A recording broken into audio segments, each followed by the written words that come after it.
Hello, and welcome to another episode of Time of Day, the Transatlantic wargaming podcast brought to you by the people that break for assault. I'm Lee Panera recording from somewhere in the south of England, and as ever, I'm joined by co-host Mike. Mike, is it sunny in LA?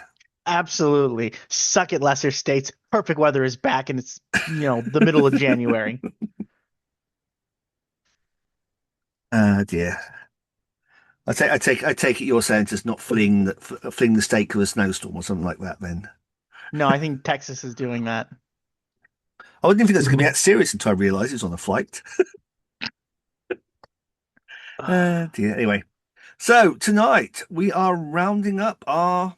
I almost said Checkpoint Charlie again. That last episode, didn't I? Our early war coverage by looking at some of the command cards.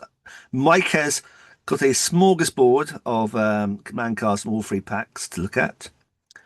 Then we're going to look at the two-player starters and see how they fit in the tier list, including some interesting combinations you can come up with them. And yeah, that'll round us up. And we'll obviously look at the comments from the French episode as well. Yes. I think we might say we were just saying we might take a little week's breather before we do the next episode. She'll probably be doing the Checkpoint Charlie Foan Nam thing that everyone keeps asking for. So Yes. We've been churning content along quite nicely and we're running out of content. Also, Lee wants time to paint his stuff. So, we gotta let him lay off editing for a while. he says no, I'm probably going to do an unboxing video. I still got some footage that I actually done anything with yet. Rapiers and wombats. It's all there. It's all there. I did all the videoing of it. I just haven't got around to actually doing the voiceover and stuff. So I might still put something out. But yeah, so command cards for early war. What Yeah, are we so going to I've start off I've with? I've grabbed about 20-ish or so across all three factions, just ones I thought were interesting, Hmm. or at least, something I wanted to show off. And we're going to go through the order that we did in the episode, so German, French, British. Hmm. The order is in the books. So starting off, we've got a motorcycle company. Mm. This comes in Herrenwaffen. This is just the Waffen one shows up first, so I grabbed it first. The Waffen are what you expect. They're fearless, trained, aggressive. Yeah, because it was just to basically take in their motorized rifle platoon. Yeah, so uh, HQ for some points, a couple motorized rifle platoons that you have to equip. I believe you have to give them the machine gun or the motorcycle card. Uh, yeah, it must be because it says the HQ gets it for free, basically. Yeah. So Will then, supply the a couple appropriate. motorcycle platoons, a machine gun platoon, some recon elements, some 30. So there is actually a slight difference between the Hare and the Waffen version. The Waffen get access to uh Panzer 35s, Panzer 35Ts. Mhm. Those are not available in the Hare version. They're just one Yeah, option for a 221, option for a 221 and 222 troop, or a 6 rad 8 rad. hmm that's because Totenkopf didn't have any heavy armor cars. They were using Panzer 35Ts instead because they were basically fully equipped with check kit, pretty much. But yeah, I just wanted to point out, like, every faction has some kind of motorcycle group. Yeah. Motorcycles all relatively work the same way. Did I grab the motorcycle card? I did grab the motorcycle card. Okay. Yay! Pre-planning. Most professional second screen podcast you're going to see. Oh man. Uh, but yeah, so it's free for HQs, which I think is interesting. Yes. Well, yeah. Uh, I guess because it's just literally one stand. But I think the big change compared to motorcycles we've seen in the previous mid-war and late war is that they can actually move and shoot. They actually have a tactical Yeah. move. Um, like not only that, but they go up to a moving and halted rate of fire of 3, so they actually fire faster Mm. on the move when they are, because these should be Pinch MG mounts. teams. Yes. There's little sidecars that have proper pintle mounts, but they're Hmm. HMG on. So yeah, it makes them quite interesting. Your save gets a touch worse, but you gain speed and firepower. So Speed it's an shall be interesting trade-off. it is. I think obviously the road dash is very impressive, 40 inches. Um, but I mean, even the terrain, 16-inch cross country is like nothing to sneeze at. yeah. I mean, and but infantry only move 8 inches terrain dash, so you're still faster than infantry over terrain. Yes. But I think the important thing to realize is once you discard the cards and dismount, you are dismounted. You can't remount during the game. There's no sort of bring transports to rear kind of thing going on. Yeah. But yeah, I like it. Here's the Light Pioneer Company. Hmm. So, they talk about early organized infantry. It's just rifle teams. It's like either a 10-man or 11 stands, one of them's a Yeah. mortar, or 8 stands, one of them's a mortar, but they're all rifle teams. Hmm. So they are Excuse me. discounted compared to the other German infantry.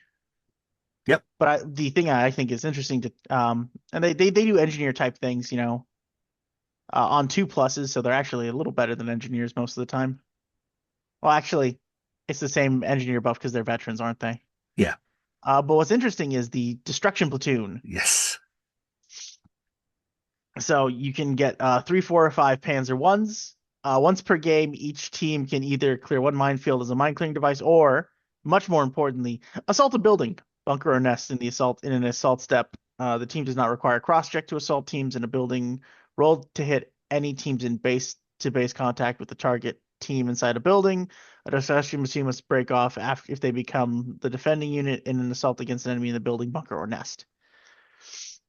So here's some Panzer ones that can assault a building once a game. Or bunkers, or And yeah, or clear minefields. But do you know how these things were in real life? They're basically death traps, I assume. well, it's basically a Panzer One with A frame on the back and a big demolition charge in the box. And you basically back up to the bunker, drop the box off, and sort of scoot away and blow the thing up. It was quite an interesting idea. For obviously the Germans would keep playing and would eventually get like stuff like Bogwards and that where it's remote control and drops a charge off the front kind of thing. But Yeah. they had certainly had this very early on going engineering vehicles that obviously the Brits would take to conclusion later. But yeah, and you don't need to take the Light Pioneer Company to take these. These can just slot in anywhere you have a Panzer 1-2 platoon. It's limited, so you only ever get the one. But I thought it was interesting that we could finally have tanks that assault buildings Yeah, I like it. that weren't Avries. Avries can assault buildings, right? Is there a way British tank can assault? Avries can't assault buildings. All they can do is just Okay. shoot it and do. Generally, it's better to shoot the building and just drop it on their Hmm. heads. But yeah. And then I picked one of the warriors. I skipped over the Panzer 35s, the weird Stug platoons. Mhm. Um, there is a fresh infantry company that'll give you trained aggressive troops for, modest discounts for everything. Yeah, I still say that should be the default, and then you may have veteran as the sort of command card option. But I yeah. agree with you, but Hmm. alas. And there's also various like formation commander may roll 2 dice instead of one to hit during assault cards, like those weirder mid-war cards. They threw a few of those in. X-Wing cards are back, baby. Yeah, I didn't put any of those in because, well, no one really likes those cards, No. in my humble opinion. But anyway, uh, Eugene Garsky, infantry company, HQ, gets spearhead. Yep, It's a few points for this guy. You get spearheads and you get to roll an additional die when rolling for reserves. Uh, that's handy. Yeah, yeah. Yeah, and then you have to bring it from the formation with the additional die. But which could be you interesting. get. I think this is like the closest they've come to making the warrior cards not like comedically overpriced nonsense. Because Spearhead, like, yes, it's on an infantry stand, but if you use that to start your telescope or just make it a midpoint in the telescope, then it's just as good as anything else with Spearhead. Yeah, And then the extra die, to bring in reserves is always a good thing. So, can't fault it. yeah.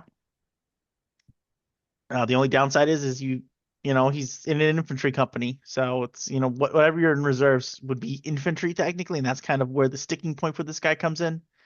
You can't use his extra die to bring in tanks.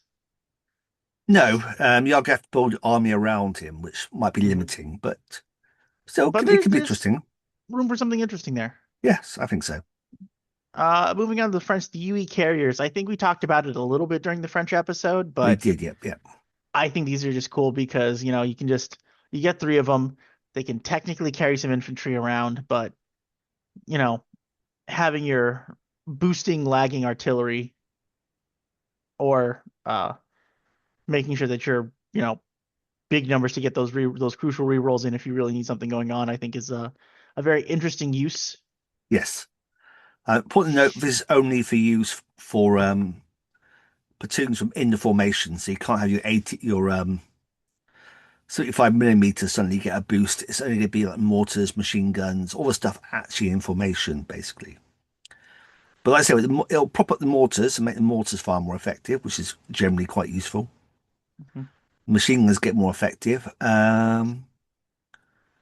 don't let you re-roll digging in, do they? I thought, I think it's interesting that they specifically call out that these are not destroyed. mhm, So if you just burn all three of them up, they don't count as a point to your opponent. So hey, yeah, use them or lose them. hmm look, weird French half-track armored cars. It's a box with machine guns. Not particularly Um, fast box.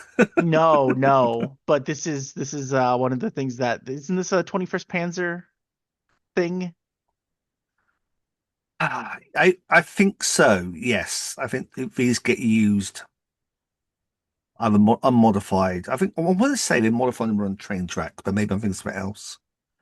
That might be the actual full size pan. I was thinking about it actually. Yeah, I put these in because I'm pretty sure the Schneider AMDs Hmm. are an existing model with 21st Panzer. So hey, look, 21st Panzer people, another thing you can use. If I'm wrong, yell at me in the comments. I don't know much about 21st Panzer other than my friend had a 21st Panzer Army and it never survived any kind of transport it ever went through. He's like, okay, I spent all of last night fixing up my 21st Panzer Army. I'm ready to play. And he opens it out of its pack, and inside the styrofoam is still a little broken again. Ugh. It's I mean, it's not a great thing. It's the gun is very low velocity. I tank four for a 37 millimeter. It's got firepower four though, so Yeah, useful for an infantry support kind of capacity. I mean, it has to be infantry support. It's not going to keep up with anything else. No. And also, you can make it its own formation. Yay! Uh, Again, on every time there's one of these reconnaissance types cards, it says your force may only include one reconnaissance squadron of any type on all of these cards. Hmm. So choose one. Yes.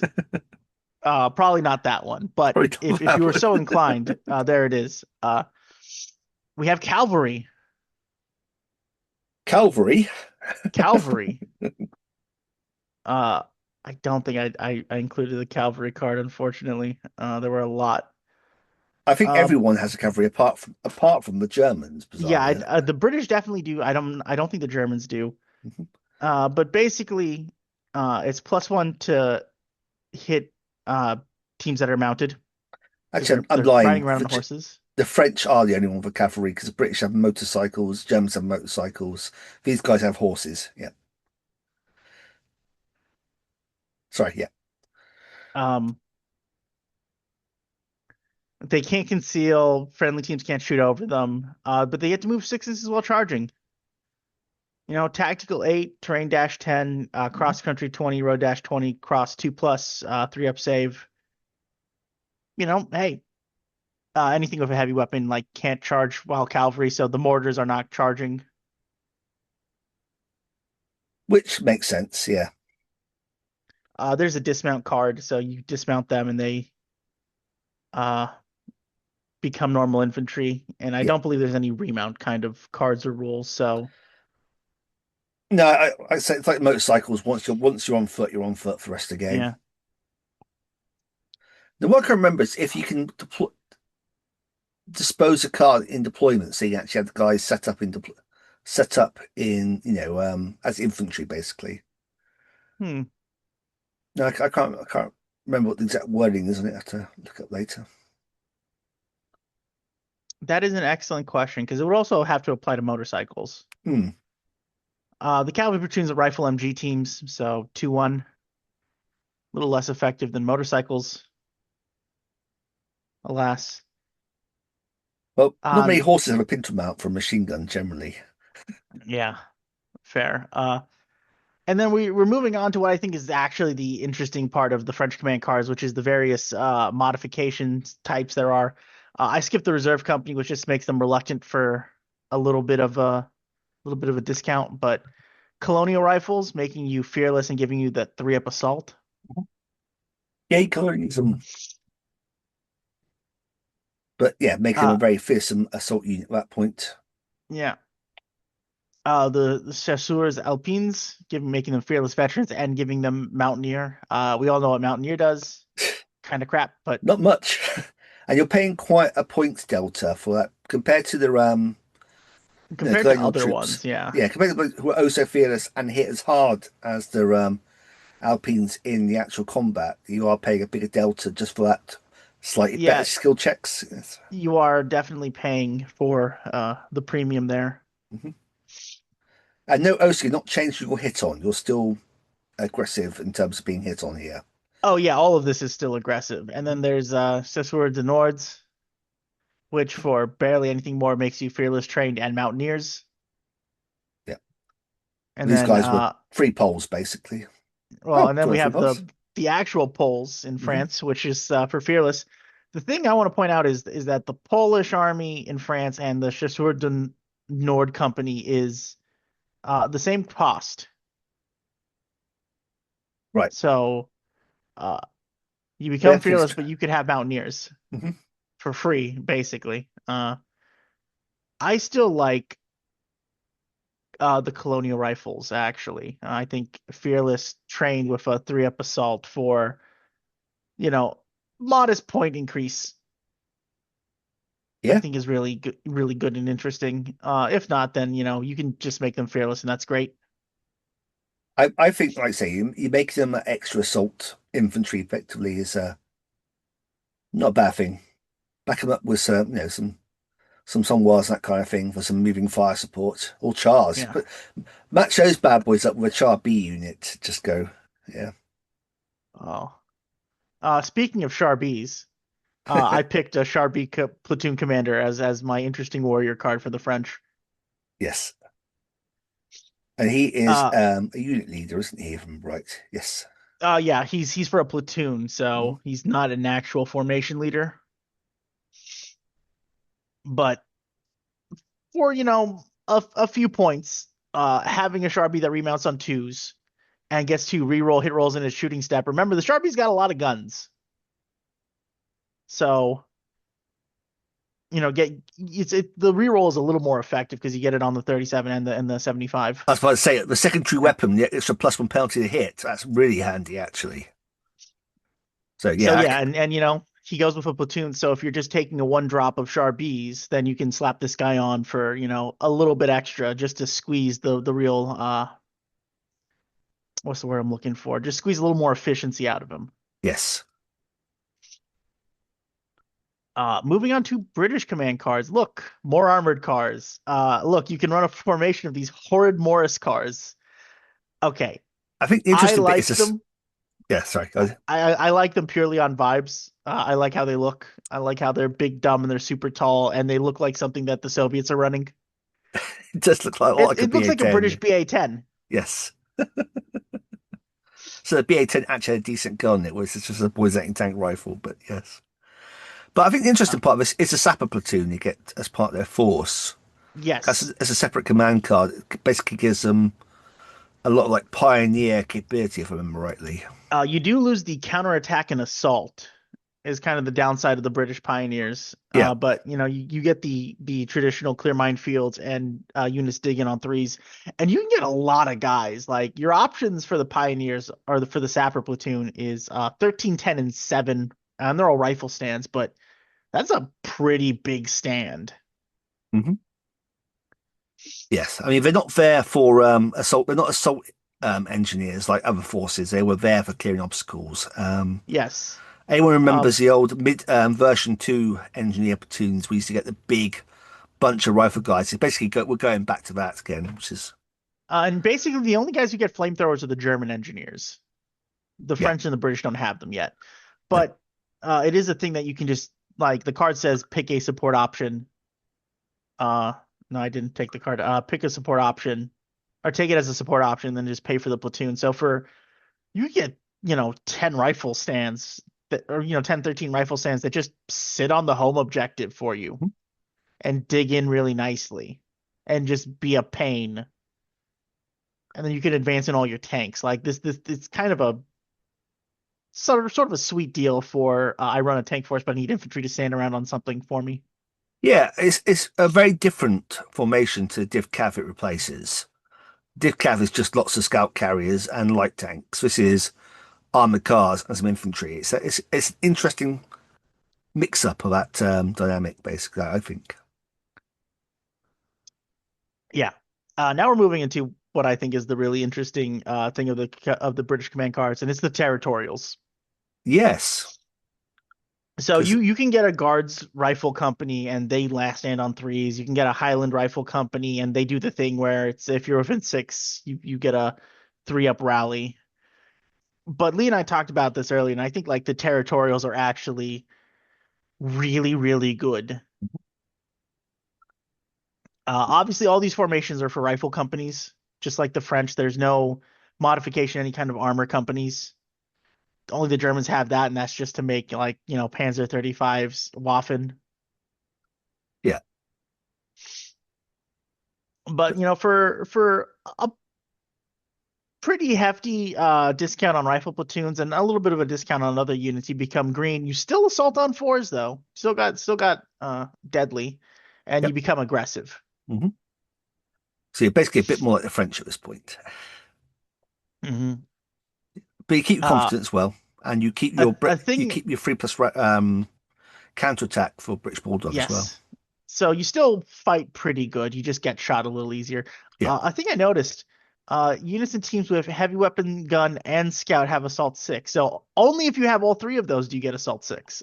Rules is written. Yeah, it should be Instead, you need or. all It should three be of these. or. It should be and slash or. Yes. Yes. Just poking a little fun. This was a pre-release, so it's probably Broken, fixed on the real cards card. completely broken. Can have mortar teams running around hitting people with their mortars now. The more teams are assaulting on fours, baby. You heard it here first. Flames were always broken.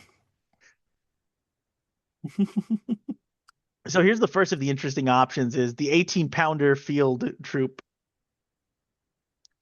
Yeah, because obviously the standard gun is the 1825, which is basically 18-pounder reboard the 25 pounds round. This is using the original close to I want to say it's close to 75 millimeter size round. So you are basically losing some anti-tank capability on the artillery, losing range on the anti-tank. But these are really cheap You just keep for forward for fire. this kind of with this kind of firepower. You're paying a couple points a gun. Yes, it's a good way of getting some cheap artillery in with very little loss of capability in terms of being an artillery piece. You can still fight power four for taking out infantry or no worse than an 1825 pounder. And 64-inch range is more adequate on a 6x4 I mean, table. that's a whole lot of range. Hmm. Also, uh, the 4.5 field troop, more more guns, more howitzers. Like here, the range dips a little bit, but now we've got a firepower 3 gun here. Yeah. And So I think that's real spicy. it's interesting because traditionally you had to have at least one platoon of 18 pounders, then have a platoon of 4.5 inch, a battery of 4.5 inch howitzers. There is nothing stopping you having just these with no other artillery, as far as I can tell. You can't have more than one battery 'cause it's limited. But yeah, no might target though, which the problem I have with all the artillery in early war. You can't use the might target rules and that kind of thing, though that really is more of a mid-war introduction thing. Yes. But yeah, But remember, this one and the 18 pounders take up one of your three 1825 pounder slots. So yes. like if you're running territorials, you actually have the option of like really taking advantage of all that support artillery. I mean, And technically, you don't need to take territorials for your actual correct, formation. You can because just take them as the supports. Yeah. these are support. We don't need to have their territorial card elsewhere. You can have it supporting any of the formations, basically. And these are a little more expensive than the 18 pounders and the next thing we're going to look at, but Yeah, firepower 3 up in early war is kind of a premium. and it's only a marginal points increase. I mean, the thing, Also true. yeah, the bigger penalty is really the fact you lose that really being capable dual use gun because you lose your anti tank 8 and range 24. You're very short and rate of fire 2. You can shoot at tanks, especially this period where the armor is not that great. But Mhm. yeah, you're not quite the dual use gun that an 18 pounder is, that's for sure. And for the record, this is still even if it's a little pricier compared to the others, this is still a reasonable discount compared to the 1825s that are just in the book. Yeah. And then finally, the territorial 1825. So you get the full suite. You can run 3 different things here, but uh, you know, these things cost like around 2/3 of what their standard counterpart is. So like even if you're not running if you're running any kind of artillery, I feel like you should probably just be running territorial artillery. Yeah, I guess it comes down to how you feel about trained versus veteran artillery. But the points discount does make it an interesting discussion to have with yourself, I think. I think if you're used to Well, trained artillery, then go for it because you already know where so you're sat. so there's another thing to consider, which is the British OPs, because the British foot OP is veteran, but the Bren carrier OP is only trained. Hmm. So if you're using an OP, which is an if, but you probably are because well artillery is really good in this period, and the Americans aren't here with all their radio, so you need commanders and observers. Hmm. So if you're using the Bren OP, it doesn't matter because you use the worst skill anyway. Yeah, it's good. So It's a I good pair up. think, yeah, I think the territorials are vastly the interesting option here in British command cards because you get so much cheap artillery. You can actually use all 3 of those slots because you can't use them if you're buying full on 1825 pounders or No, horse 25 pounders. that's fair. So my interesting commander, Marcus Irvine Andrews, Must be good. It's got a formation. hyphenated name. You know, you have to go start with a British officer. Well, it's early war. This is before they all died like idiots. These are still public school boys. But anyway, the formation commander may reroll failed to hit rolls in the shooting step, and that's kind of whatever. But teams hit by this formation commander must reroll their successful saves. That's kind of interesting to me. Yeah, I And mean, also, he's got a 6-inch aura of pass rallies on 3+. mhm. So he's the Highland card. And for just a little bit more than the Highland card, you also get to reroll his shooting and make people reroll saves.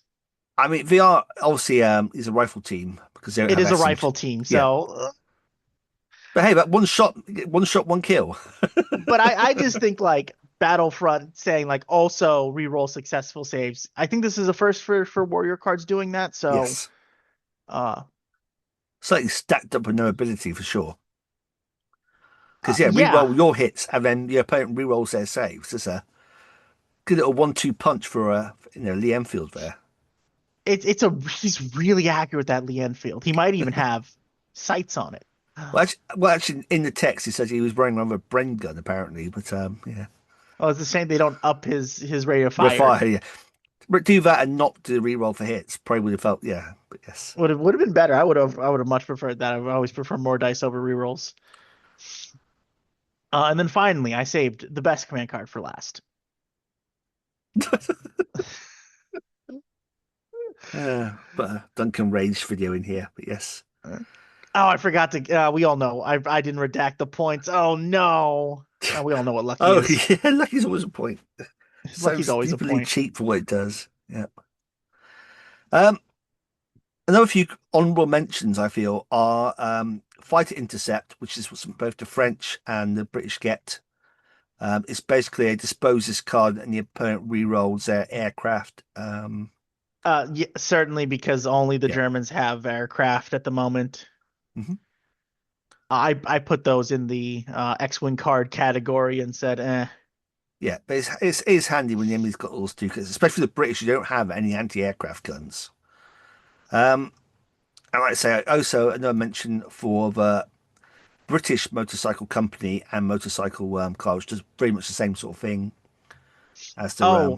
there is one X-wing card that I thought was good. I forgot to pull up. It's called Night March. And it barely costs anything, but before deployment, select one rifle platoon that would normally be deployed on the table to be redeployed. The unit is not deployed at the usual time. Instead, deploy it after both you and your opponent have deployed on your table. Oh. So for a very cheap card, you get to move a rifle platoon after the game's set up. So you it's a rifle platoon. How much damage can you cause with a rifle platoon? But also, you can really, bait your opponent and then bait and switch on where you're actually setting up. So, Mhm. Sometimes handy, especially if you have a point spare, you don't want to be a lucky card user. or you have 2 points left over, and then you're like, what do I buy besides Lucky? Because Lucky is limited and the best card. So yeah, that's a quick look at the command cards. Like I say, there are a few other ones around. Not too much aware new formations. I think we covered all the ones that are there, apart from the British Motorcycle Company. But yeah, lots of other little bits and pieces, especially like I say, the British getting their all the territorial stuff. Oh, another thing to mention, if you have the 3.7-inch anti-aircraft guns, you can use them, but only if you're with a French force, which is how it used to be in version 3 as well. So, Oh yes, I didn't mention the British mm, command card for British guns in the French because I was like, yes. it's an artillery option. I didn't bring up the French 155s either. There's, They're in the there's, command cards if anyone's wondering. yeah, there's no German tanks that really require the high-end anti-tank capability of a 3.7-inch gun. So I pretty much. mhm, So part of the reason I left them off. yeah. All right. Shall we look at the two-player starters and put on the tier All list? right. Do we want a tier list or do we want to do spreadsheet? We can do a spreadsheet first if you want. That might Okay. inform where we go with the tier list. All So right. obviously there's two-player starters. We Yes. have And they Dunkirk. also we have three regular starters as well. Look at all this work Lee's done here. I spent the afternoon just working it out. I will point out the bottom right-hand corner is actually should be 106 points, not 126 as typo. I realised it after I Robbed. sent to Mark. Yeah. Mike. Um, yeah, so the Dunkirk box is horribly misnamed, but it's a British versus German force. Um, Inside of it, you get two German infantry platoons. These are full strength, anti-tank rifle included, the HQ, and then two Stugs. Now, remember, the Stugs can build the Panzer III, so there are options there. Yeah, but you No, only have two of them. yeah, this is a Stug. Yeah, you can only refield it as two Stugs at this point. When we get to the combinations later, there are things we're doing. On the British side, you basically have a very small British cruiser squadron. You have a HQ of two A-13s. You have a troop of three A13s, a troop of light Mark 6s, and then in support, infantry platoon and a 2-pounder platoon of two guns. So it's a compact box for the Germans for sure. They only like three major platoons and they two in the actual formation. The British is slightly more interesting, I think, but like I say, it should really be called Calais rather than Dunkirk. But we'll get back to British, German. Sorry, I can't speak today. Army box naming conventions with Team Flames of War. As it stands, when you work out the points of both forces, they're both about. In fact, as we go through, all the forces in these two-player starters always work out about 45 points. The British one's slightly more at 46 points. The German one's spot on 45. But that gives you the fact that actual legal formations just mean you've got a good little basis here to build a force off. And of course, one of the first questions we always get when you start looking at this is, what if I buy two of them? And for the British, that works out quite nicely, I found. Um, if you go with two Dunkirk boxes, you basically end up with a full strength cruiser squadron of basically HQ to A13s, two troops A13s, and two troops of light Mark 6s. You then have all your rifle platoons, two rifle platoons on there. We know on the sprue there is a HMG and a 3-inch gut and a 3-inch mortar, though I'm not sure how they build up platoons because there's not enough figures on the sprue shown to build up a full platoon. So it must be either two sprues to make one platoon or something else going on. I'm not quite sure what. Or I'm missing something how the sprue works. So my assumption here is that you can also build two HMGs and two 3-inch mortars. And then also you have your four 2-pounders. End up with 88-point force on two formations. So I think that's a fairly viable buy two from the British perspective. However, Dunkirk Germans, when you put them together, you basically end up with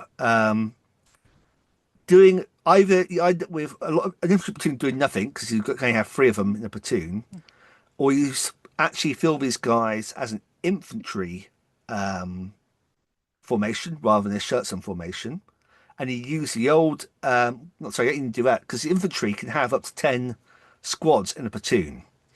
And you have three big platoons of rifle MG guys basically, and then you field your two Stugs.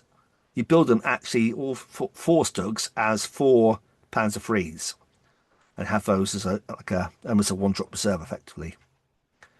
That gives you a 66-point force. Again, you pay options to build off from there. You just have to really want to paint lots and lots of German infantry. I think you probably drop a stand worth of infantry out of that. So it's not a complete waste.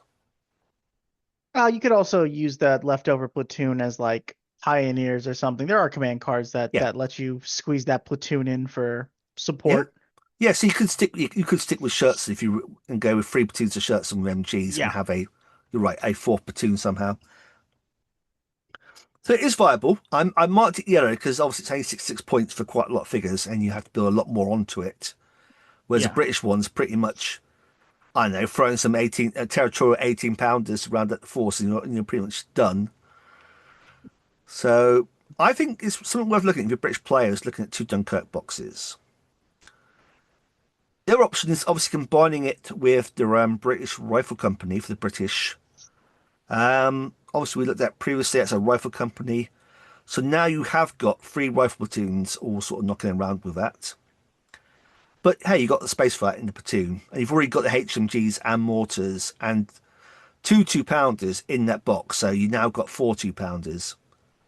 You also have one troop A13s and one troop light Mark 6s. So you put these two boxes together, you've got an almost fully populated rifle formation, albeit with no scout carriers, and you have a full British British cruiser squadron, all for 98 points. So it helps that the British infantry boxes, the rifle company, is the only one that's sort of only about 60 points, whereas the others are about 80 points out of the box. But it does mean you can combine those together and again get two very viable formations to make a viable force out of. Yeah. Yeah, I think in practice I'd probably drop the third rifle platoon and then buy some 18 25 pounders or territorial ones. And also you can start messing around here by freedoms to territorials, upping the armor of the Mark of the cruisers to the Mark II version with their extra armor on. Yeah, but just as a way to like build an army from scratch and like quickly get off to the ground, it's a really good value putting them together. Yes. Um, from German perspective, combining the German side with the German light tank company, you can do it. You'll end up with two formations and two support platoons, the 88s and the Panzerjäger. But you are over 100 points, so you are going to be dropping stuff. It's nice to have options, though. And again, if you're starting from scratch, it's something to explore. I basically worked out that it gave you, let's say, a infantry platoon that's basically three platoons of infantry, and then a light tank company that's five Panzer threes, and then two platoons of Panzer two and ones and HQ of Panzer two and ones. Uh, Neither formation is terrible, but neither standouts either. Yeah. But it's again, if you have half a Dunkirk box, you split with your buddy, and then you buy the actual German light tank company. They do kind of go together without any wastage, which is one benefit. You can actually then choose what you drop to make it a 100-point force. So it's kind of viable. What didn't work at all well was trying to combine the Dunkirk German side with the Maginot Line German side. Um, I mean, that's just a lie. It did. I'm thinking. Nope, I'm Um, wrong about it. Actually, it did work quite nicely because it basically ended up with two formations. Each, you just build the formations that come in each one, and it'll go together. yeah, I do just want to point out very quickly, at time Hmm. of recording, these two-player starters are up on Battlefront's website for pre-order, and they're Yeah. 90 American. Mhm. I think about £80 British as well. Anyway, this is a nice segue to go on to talking about the Maginot Starter, which again is a terrible name because it's basically a German. It's two armored forces battering against each other. The German side is basically a medium tank company with a Panzer III HQ, a platoon of three Panzer IIIs, and a platoon of three Panzer IIs. Backed up was a divisional support of two Panzer 3.7s. 3.7 AT guns. Yes, Yeah. as opposed to any of the 3.7 that's in the game. Um, Well, you said Panzer 3.7s like they're oh, a sorry, I fucking see. I tank. meant Panzerjäger 3.7, but yes, not in Panzerjägers. You're right. They're pack 3.7s. Yeah. Yeah. Apologies. You then have a go up against it is basically a Sonwa company of one HQ Sonwa, a platoon of four Sonwas, a platoon of three Hotchkisses, and then some sort of motorized German, Some motorized motor French fusiliers. motor fusiliers or chasseurs. They both have the same organization, Yeah. and yeah, again, Germans come in about 45, French about 46 points. But obviously, it depends how you build. I went with using the R35 Hotchkiss, but if you go with the R39s, they'll put the points up slightly more. Stacks up pretty well with Dunkirk box. Like I say, with Dunkirk, when you end up with two infantry platoon, like an infantry formation, you then pair the two Stugs as Panzer threes and bolster the Panzer threes already in the force. So yeah, you put one HQ and one into the troops. So you have two Panzer threes in the HQ, four in the platoon, then the Panzer twos. Panzer twos, and then the infantry from the Dunkirk box.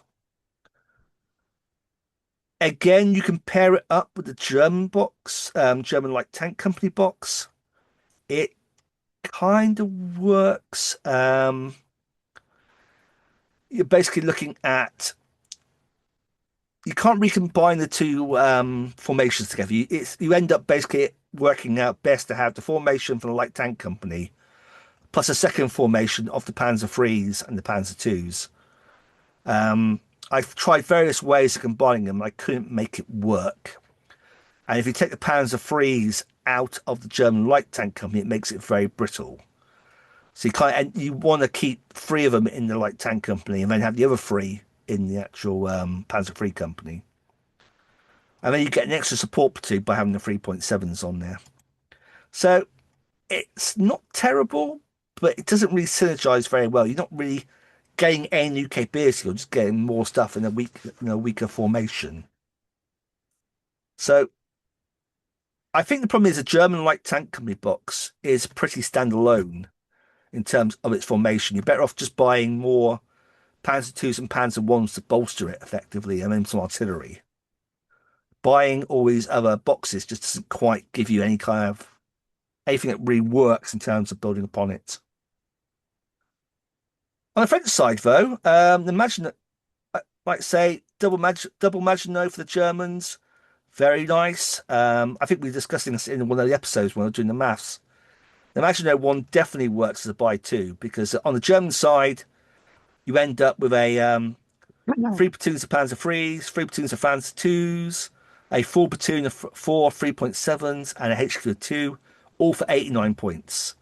So you Yes. still have 10 points left to go, put an infantry platoon in or some artillery.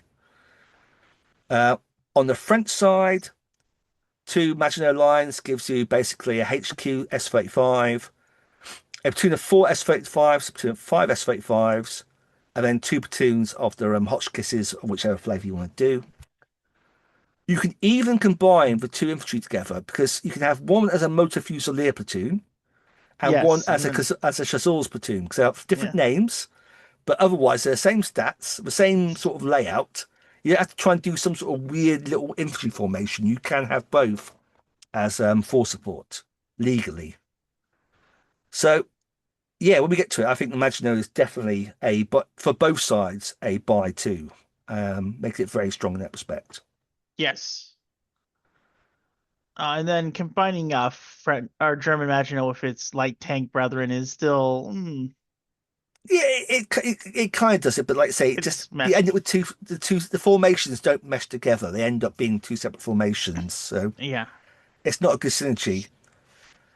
Neither Uh is combining the French side with the Char Tank Company. I tried to make it work. I knew you were desperate somehow to get the Char B Company to work, but all you really end up with is is a taking maxed out Samwa company. yes, you can take the Sunwars that were in the Char B Company and put them into the Sunwar formation. But the Char Bs still stay two Char Bs, two platoons of Yeah. two. And you can't really take, you don't really want to take the H-35s and put in the Sunwar because you just want that cheap third platoon for there. And it's 126 points as well. So in a normal game, you have to drop something anyway. So you're inevitably going to end up just like dropping most of the Char Bs and just having one Char B platoon supporting the Sunwars. So Yeah, I think like that's how it would work out is you end up with a Samwa platoon that like you have a one drop reserve of Sharbies. yeah, you take as many as you can. And it's fine. I mean, if you're starting from scratch with no French, it's not a bad way of doing it, but you are just going to end up with a lot of Charbis that you're probably not going to see on the table that often. It's so unfortunate, my beautiful clown car, monstrosity of a Char tank. Uh, Yeah. But like I say, what I was generally surprised about was compared to previous two-player starters and then combining with the army boxes, generally most of them work quite well, especially the British one, helped by the fact the British box is just so cheap compared to the other ones in terms of points. yes. The German ones, it doesn't synergize very well, but it does kind of work, and so does the French one. There's nothing that seemed egregious apart from the fact you are going to have to drop some platoons to get into a points limit. But it gives you some options to play around with, so that's always nice. Yes. Uh, but yeah, and then just want to point out double stacking the British Rifle Company is a nightmare experience. Three Yes, formations. right. Yeah, so I should explain that. We didn't really touch upon that one, did we? So what I found happened was you basically end up because you already have a fully populated rifle formation, well, thereabouts in the rifle company. When you put two together, all you're really doing is just adding another rifle company in. Except for only one of them's going to have the 2 pounders, where you end up with both of them having just two pounders, Right. which isn't great. You could put all the HMGs into one formation, just have one maxed out formation with two platoons, two HMG platoons of four, the two all four 2 pounders, and the other platoon is just other formation is just basically a HQ and two platoons, and another two mortars. Now hear me out. Yeah, You do that, but instead you forget the mortars in the second company and you make them all motorcycles. yeah. No, that's a fair point. That would work. It would work relatively well, actually. That is also a massive cost in infantry. You're basically running pure infantry. Yes. There's little room for the tanks in that, but it Yeah, is a because thought experiment. it's a thought experiment. Obviously, you could just drop the HMG platoon, use some of the points from that to set by the motorcycles. I mean, The I don't third, think the motorcycles can have mortars in them, so yes, you've got the mortars as well. Yeah. yeah. Um, the third formation is the tanks. Because like I say, at this point you have six A13s and six Mark Sixes. So four troops. But one of them is going to have that one of the A13s is going to have to drop an A13 and become the H troop. So you're wasting an A13. But then you do get a almost full strength carrier. Cruiser squadron of two A13s, three A13s, three Mark Sixes, three Mark Sixes. Putting all that together comes to 106 points. So again, it's kind of it was an interesting experiment, Yes. but I'm not sure why you'd want to do it. I think buying two Dunkirk boxes is a far quicker way to get a bigger formation. Fair But enough. But yeah, thank you for putting this together, Lee. that's right. I thought I'd better contribute something. So no, apart from all the editing and uploading and publicizing it Responding around to the comments Facebook. because I don't have access to the account. Yeah, yeah. Yeah, All right. but yeah. Well, So tier list now then. Now we've all gone through it. How does that actually fit now that into we've the tier talked list? about this, let's talk tier list. That's what So everyone's here for.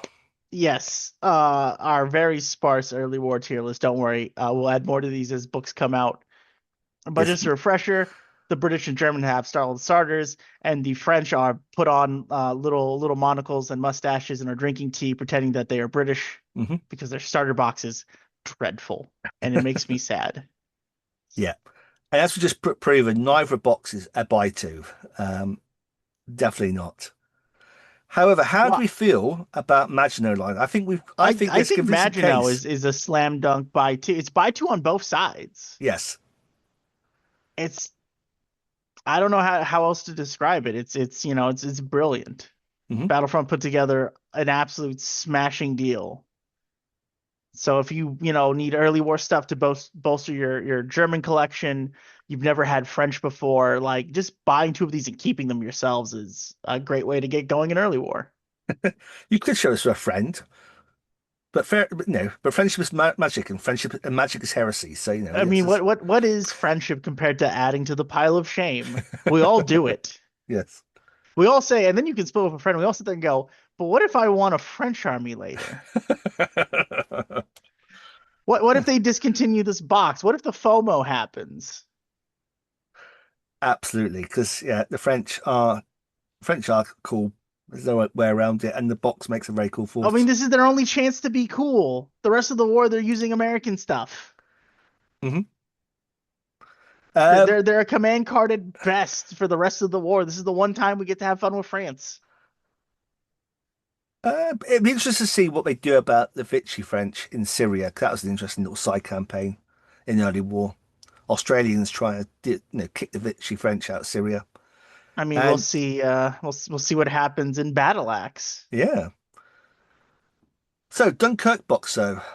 Now, let's say for a Oh, British, here's a problem for a British player perspective. Absolutely a two-player starter. From a German perspective, it's a lot less convincing in that respect.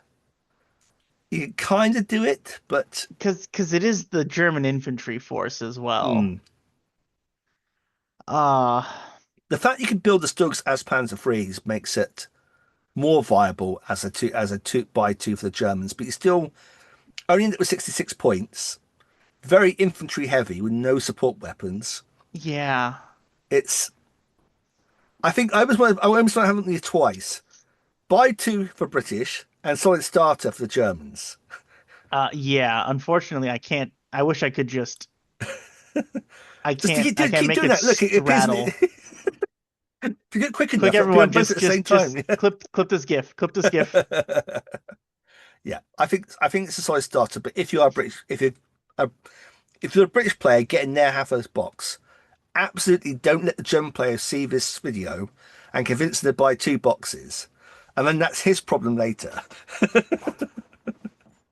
Well, again, like every part of the two player pairs reasonably well with its individual partner. Mhm. Well, maybe not the Germans, but the two halves of the German box or the two German halves of the two player boxes go great together. Yes. So maybe you need a bigger group where you can pick and choose. So the German player can get that bit of that one and that bit of that one. And then, yeah, probably just two people, it doesn't quite work. But if you have a larger group and that If you German have a player can, triangle, a menage a yes, trois of miniatures, you might say. yeah, one German player, one French player, one British player, everyone's Yeah. happy. So yeah, that obviously, like I say, we'll keep this saved.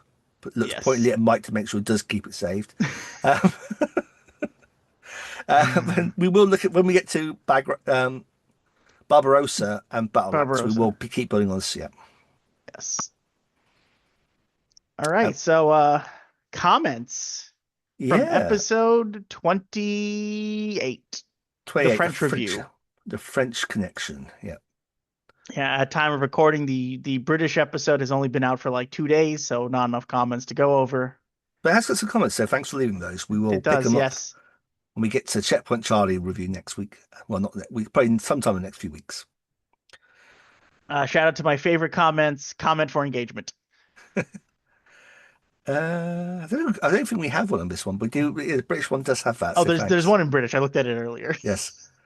So first up, LC, who is by far one of our most consistent commenters now. So well done. I could not help myself and looked up Argentinian tanks from the Falklands Yes, Wars. yes, I started something here. yes. At this point, neither TAM nor VCDP, the IFE version, were in full service, which is, yeah, correct. Oddly enough, most of the deliveries seemed to start in 1978, which I assume was due to rising tensions with Chile. Mhm. The ones I found were the already mentioned Shermans, most of these Sherman, oh God, he's got Spanish in here, Repotencia, Repo, Repotenciado. okay. Well, you're Californian, that's unfair. You practically speak Spanish. I wish. Modernized Shermans with 105mm L44 FTR guns, a copy of the French, so basically the same as the ones that the Israeli use in Foan, and new Fiat engines that were converted to counter Chile's M50, M51, and M60s. Not that M60, the M60 Sherman, also upgunned. At the same time, Argentina also bought AMX-13s from the French. I think those are the models armed with a 105mm gun, not 90mm. And the last light tank that's mentioned is the SK-105 Cuirassier, which was bought from Austria. We guys talk about Austrian tanks. Let's go. yes, not Australians, Austrians. Yeah, we guys talk about favorite nation of Vietnam once we're in a content draft. We are Next going to episode. yeah, we're going to take a 1 week break and then we will get back into it while looking at the Checkpoint Charlie stuff. Yes, And also at some point we have to go back to late war dynamic points. yes, and have a look at that. So um, definitely French for me. Loving the content, lads. Sorry, that's from memoranda. So thanks very much for that. Who I keep massacring this name. I apologise. 5151. Loving this, gents. Lee, I don't want to go back to foul, but I've got an M. I got an M in 28. Still got some Desert French 15s that are unpainted. Technical time, yes, 1.5mm turret for the Samoa. The engine deck of the H39 is the longest slope. It looks like they got it right in the pick. I think the pipe's different too. Again, that looks what I'd say looks like in the pic too. Yeah. I'm 30 minutes in. Fingers crossed for a DLM squadron. Get me them motorbikes. Well, there is a motorbike unit. Yep. AMC 35s too. Does the R40, R39 make an appearance? I don't think so. I think the Reynolds were. Oh, no, I think the Reynolds were the R39, so I don't think the R40's in there. I don't remember seeing them in the command cards, but I will look that up as you read the next comment. Sure. Michael Wayne, 3198, says, my plane having not got any war stuff. Oh, sorry, my plan having not got any war stuff is to buy both two-player starters and all three starter armies. Oh, wow. See, Go ahead, your go home there. Um, that looks to get me a solid amount of tanks and infantry. Yes, it does. So start all three armies. I mean, you have more Germans. I'm sure you'll actually know what to do with. I didn't even consider it's a scenario of buying all three boxes, and maybe I should have done. all 5 boxes. Yeah. Well, yeah, but Absolute mad lad. Yeah. so one thing I should say is I almost looked at the idea of combining the British and French boxes as allies and that kind of thing, but I decided that was a bit too much like hard work and didn't. Mm. And I'll get a few more bits to flesh them out. I mean, do you need well, probably artillery. I did. I do want extra Panzerjäger ones for sure. Yeah, the German stuff should mostly double up for using the Barbarossa book as a bonus, and some of the British tanks will be in battle axe. I would imagine. Yeah, certainly all the A13s. So to quickly go back to 5150's comment, Yeah. the R40 is not in there, but there is an AMC 35 formation, so you can have all the AMC 35s your heart content, Hmm. as long as you wanted four troops and an HQ, Yes, little and then the weird tankettes. AMR 35 anti-tank platoon. But that's a lot of AMR 35s, so should be happy with that. Unfortunately, no R40s. There you go. So, what do you guys think about combining all the starters to kick off a collection? Not so much on a real competitive basis, though. I mean, I think if you have the money, then go for it. Um, as you saw, like I say, combining the German ones together, certainly the two-player starters works. And the French and British all sort of marry up quite nicely. So you'll have plenty of options, put it that way, to make a 100-point Return force. to the spreadsheet. Yes. Rewind the wait until the end. Wait until you finish the episode, and then go back to the part where we had the spreadsheet up and pause there. Yeah. Peter Fisher says, I really don't need to start another army. Yes, you do. Don't lie to yourself. But for early war, my Brits are waiting for battle axe. The French do look interesting. Nice camera schemes, and they don't look OP like they were with the armored cars very meta last time. Yeah, they were. I The, I honestly think that Battlefront has really reined in armored car meta in early war, and that's great because early war seems to be the most abusable place armored cars could have been if they were not reined in properly. yes, I think the fact most armored cars hit as hard as some of the tanks do means they have Which to is be. why I Mm, was very concerned about armored cars before I read this book. yes. Gerald Drake, 3002 says, looking at pre-orders online, it looks like the R35 is the old metal and resin kit. Yes. I think I might have to get a company of these from Italians so they can get chewed up by American Rangers. Bazookas. That's so overkill. But it's the same as doing that Butte Panzer Force in Normandy, so yes. Yeah. Yeah, I think the R35 is definitely a resin metal kit because it's just a completely different thing to a Hotchkiss. The Hotchkiss is plastic though. Baragon 301 says, I don't think everything that's plastic is labeled plastic on Firestorm's website. Because I'm pretty sure in an interview with Peter, he did say a panhard is in plastic as well. As unspecified anti-tank guns and artillery guns, the French are in plastic. Well, Pete's never gone back on anything he's ever said ever. I mean, unfortunately, at the moment, we don't have the any views of the box content. So I, Yeah, we have not gotten the catalog either, unfortunately. I'll be shocked if the 18, oh, sorry, not the 18, if the 75 millimeter is not a plastic kit because it seems like they're doing all the artillery in plastic for each side. Panhards, it'd be nice, but I suspect there probably are resin metal figures. Mm. Joe Clark says, great as always, chaps. I assume you'll cover the file in the NAM books later in the year. I mean, soon. It'll be soon. Oh, If so, I'm in their curious. relation to Checkpoint Charlie. We're not just gonna like do a Foan retrospective. That's for the main podcast. I've Yeah. never played Foan. If so, I'm curious how they apply to Checkpoint Charlie, which is like I say, what we're going to be looking at is how. Yeah, next episode. Yeah. Michael Wayne comes back again with no comment and helping everyone by confirming that, for what it's worth, Allo Allo is set in Nouvion in northern France. Real Nouvion is near Abbeville and close to the mouth of the River Somme. So there you are. And finally, 5151 comes back with pan art rocking, sexy, sexy. Are you sure? Let me translate that to English. Yep. It is just Panhard rocking sexy, sexy. Google has confirmed. So yeah, as always, we do enjoy the comments and reading them out. Though, thanks for keep putting all the weird foreign words in I can't pronounce because I'm English and so I have to say it loudly and slowly. Panhard. But yeah, yeah, so that's pretty much early war done until either the next book called Down Points appears. I don't think Oh, we're gonna need to, I don't think we'll see Giant Points, so this to start off with. I think at least for this first book, everything seems more or less in it where it should be relative to each other. at the utmost earliest, we'll see dynamic points for early war at the end of 2027. Mm. Once At all the the books are absolute out. earliest. Because I do obviously we'll run into this thing where, as always, Barbarossa kind of makes things go weird because you end up with very expensive KV1s dominating still just because you can't kill them. So it'll be interesting to see how Battlefront tackles that when they roll around to it. And I mean, historically, also that's what happened, but the worst T-34s you've ever seen in your life. yes, the little turrets. The little But baby again, turret. The still little baby gun unkillable. baby turret T-34s. Yeah. Look, all I'm saying is uh I could always buy more T-34s. I don't have any with the small turrets. So I could just buy more T-34s, Lee. Mhm.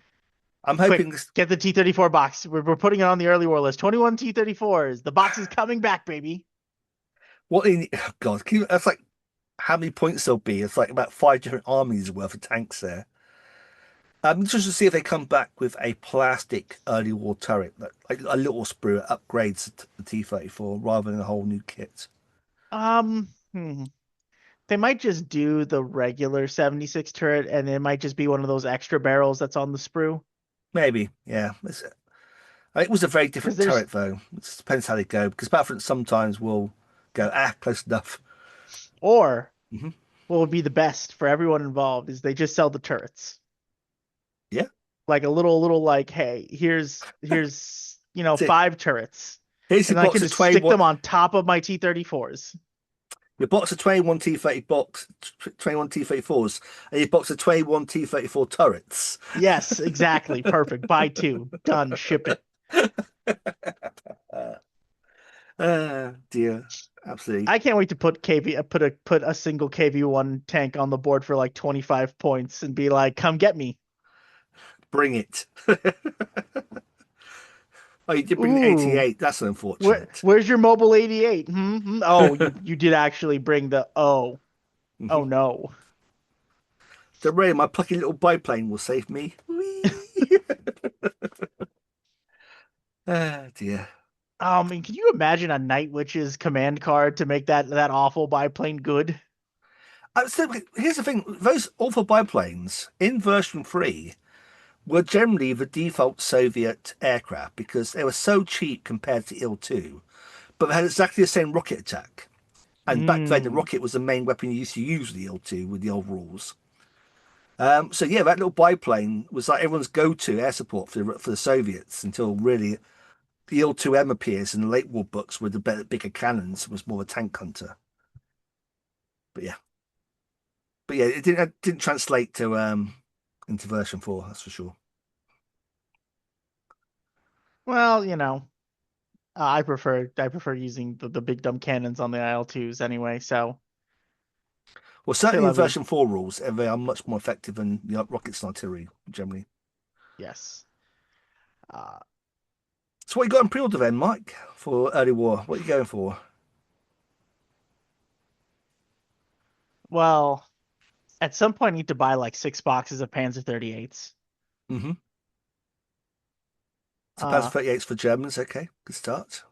I mean, I love that stupid little Czech tank. It's just, It's a very good it's, tank. it's a, for the time period, it's a really good tank.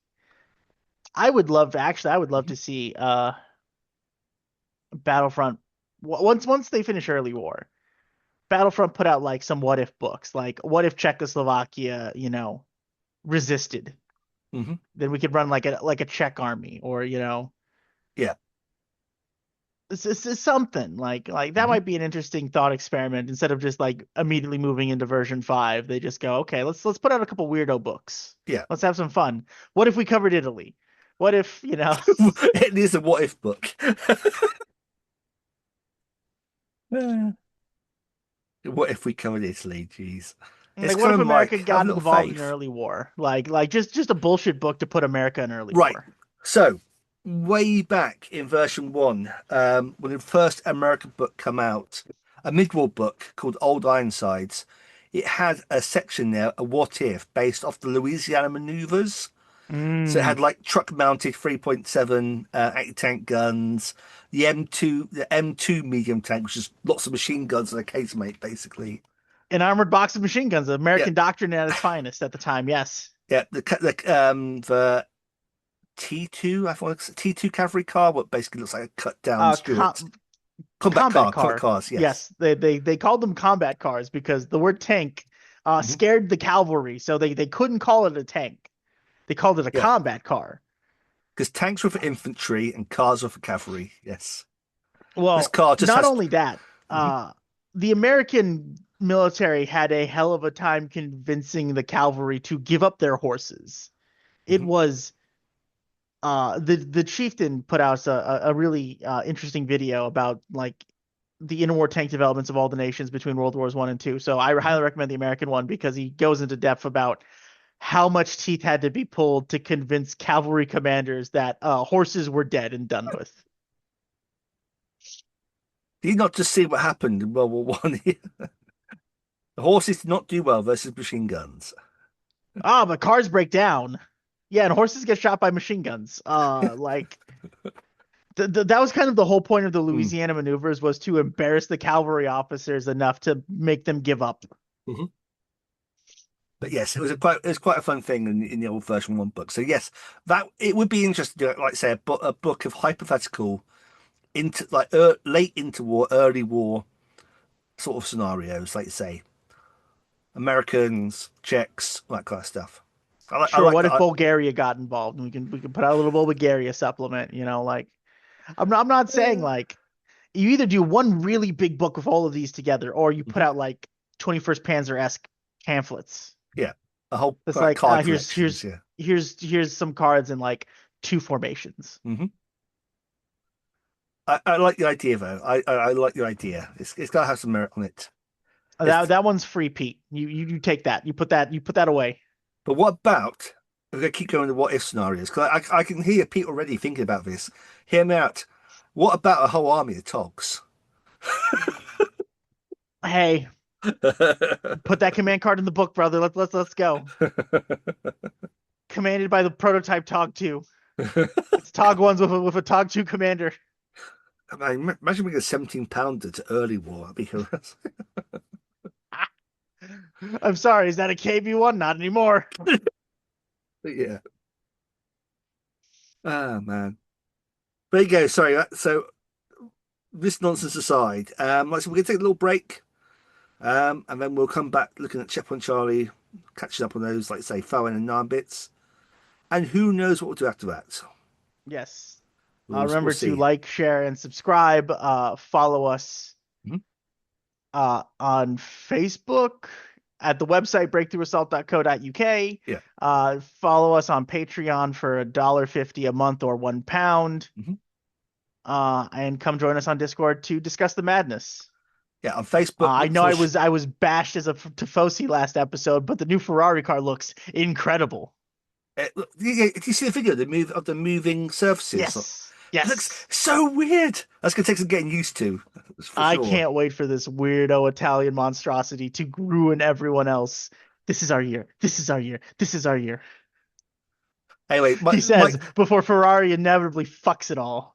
I'm not sure you noticed, but all the way through this episode, Mike's just been sipping on the copium all the way through. So, Oh no, I'm out of copium. Ah, it's empty. yeah, we'll get to Barcelona testing the car catches fire or something like that. Mind you, the Ah, traditions. Aren't even going to be at Barcelona testing apparently because the car's still not finished. So, Oh, that's they, worrying I mean, because didn't Williams get like a head start on that car? they developed in 26. Apparently, it was all concentrated all last year. They were building a 26 car. So yeah, it's a bit of a how have you missed this? Oh, James Val's got a lot of explaining to do. Yes, we'll see some. Anyway, Formula One aside, bye everyone. Bye.